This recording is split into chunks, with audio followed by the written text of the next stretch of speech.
Ngikubingelele ngiphinde ngikwamukele Janet nginqaphambili masemusha. Ngisacela ukuthi usubscribe. Kushayela iy'mbono-ke lapha ey'nkundleni zokuxhumana mayelana ne-single track Mthandeni kanye ne-album kaKhuzani.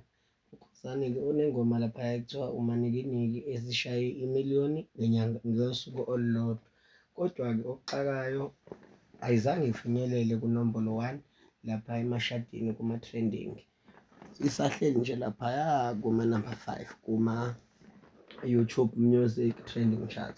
Kodwa-ke uMthandeni SK uye wakhipha i-single track yakhe ehamba nomahu, isihloko sayo sithi Dubai, ayikafiki ngisho kwemiliyoni and isiyenze kahle kakhulu, isihleli nje ithe chashasha laphaya ku-number 1 kuma-trending charts ku-YouTube.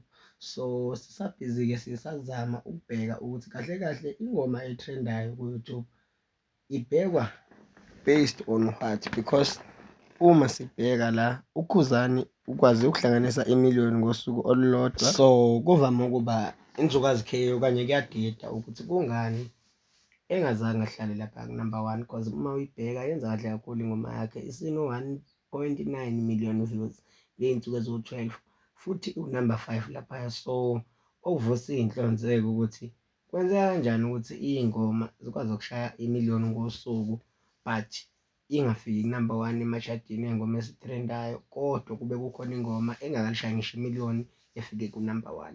So ngabe kukhona enikwaziyo esingakwazi? Uma kukhona okwaziyo, icela ukuthi usubscribe laphaya ezasi bese uyakhomenta ukuthi kahle kahle wena usitshena ukuthi yini eyenza lokho.